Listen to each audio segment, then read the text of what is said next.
Yeah. Kind of weird when you have more like FV people in your car than you actually do mainland at times. Yeah.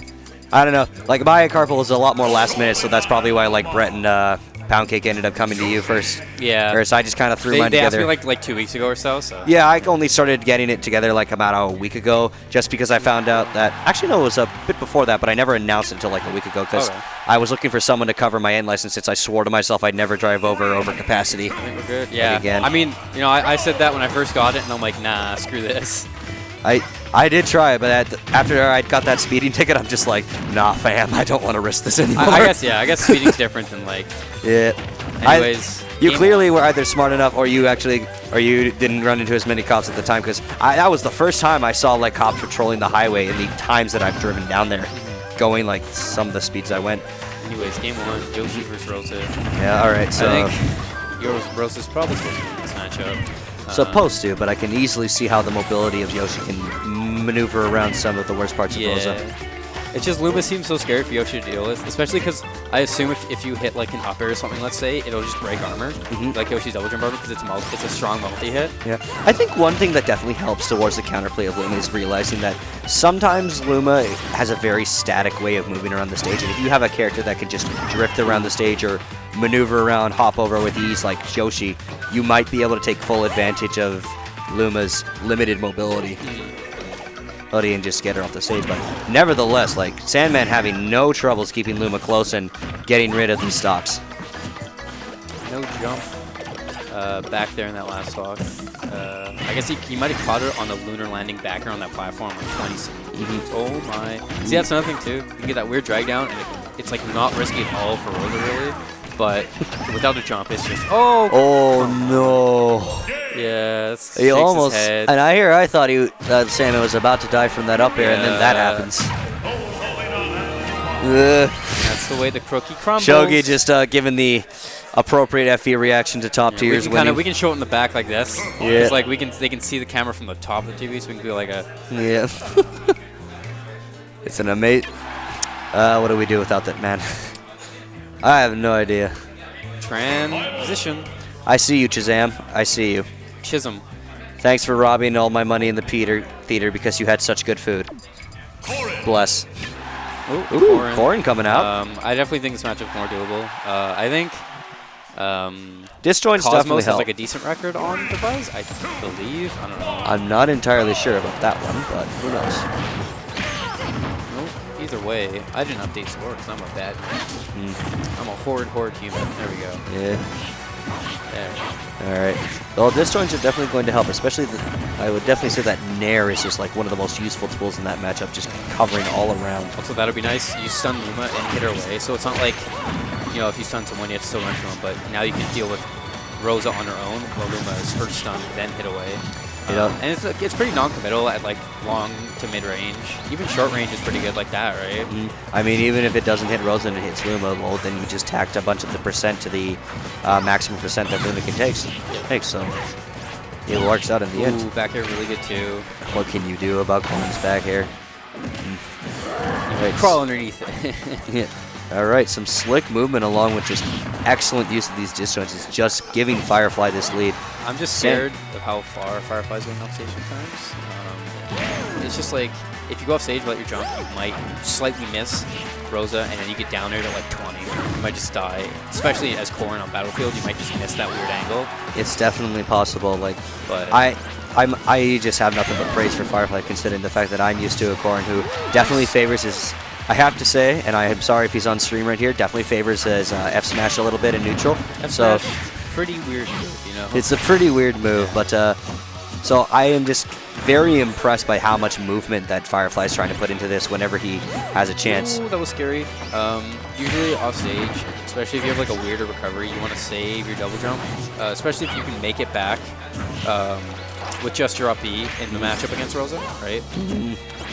But I guess if you get that ledge clinch is really cool. Ooh, that down air just saved him from getting Luma straight out of this stage. I wonder if we will see the switch out after this game.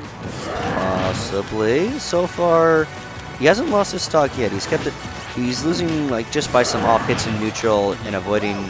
He's just basically. It's basically there's not really many combos for the both these characters, I'd say, other than like fair up air for Corrin and then like up air from a grab or something from Rosa.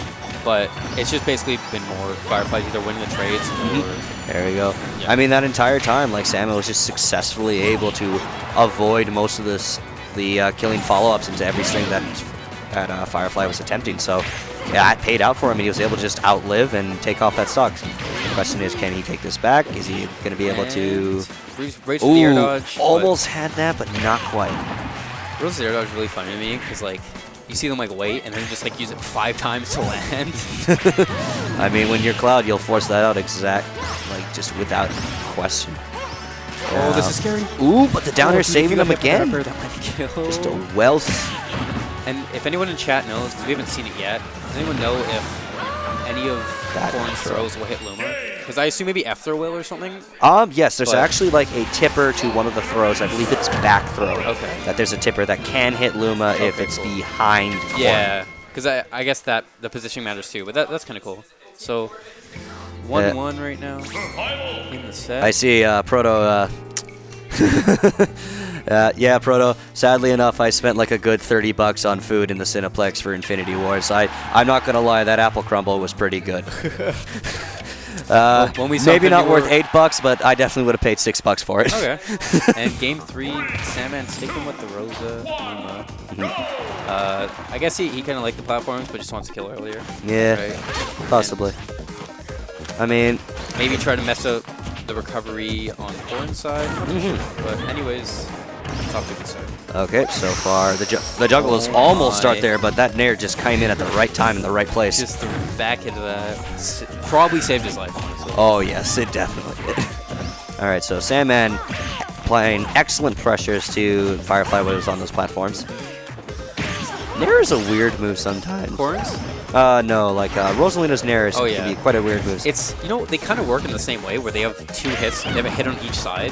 Because I guess without Luma, Rosa's Nair is 1 hit. But with Luma, it's technically like a 2 hit because it's on one side each time. I see. Does that make sense?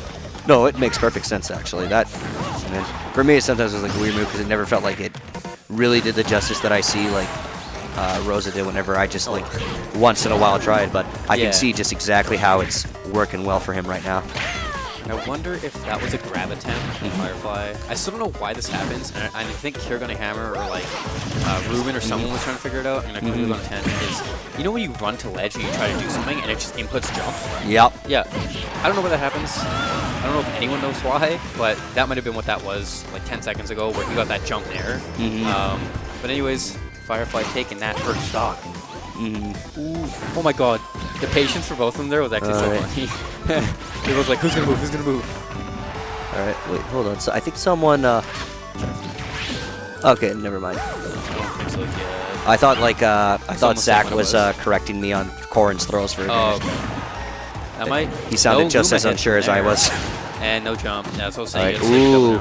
Yep. My practice partner Inferno tells me that Corrin's recovery he believes is worse than Ganon's, which I'm not sure how well I believe that. I do not believe that, especially because Corrin has some intangibility in the wings and stuff. I mean, I have to definitely say that as I miss the ability to spike most recoveries, and when Corrin doesn't let me do that. Yeah. But Ganon, he's kind of also air mobility is a thing. Ganon can't back air and move forward. Yeah, no, that's definitely not a thing. Oh wow! Oh, that was cool. And Jake, Firefly waited really well there. The only thing is like he got the double weight on it, but he missed. So he still knew it was coming. Firefly has been playing exceptionally more patient than he was in Game 1, and it's working out beautifully for him at the moment. So. And Corrin definitely a better character than Yoshi. Right, I think most of us can agree on that. I think we can definitely agree that this Gatekeeper of top tier is definitely considered a better character in the majority than Yoshi is. Yeah. I don't think we have too many of those untapped potential arguments coming out these days. Oh, wow. Ooh, no jump, no jump. Whoa. And there comes the flying hitbox just coming straight into the aid of... Nope. You can hope, but another 10% would probably mean an up throw, a down throw kill. Jank. Oh my god, it's like right through the face. Yeah, just a little too close. Walk up and slowly and F tilt. Tried. You tried. I liked the attempt, but it didn't quite happen. Yes, oh, that's unfortunate. Well, Firefly will take that 2-1. It's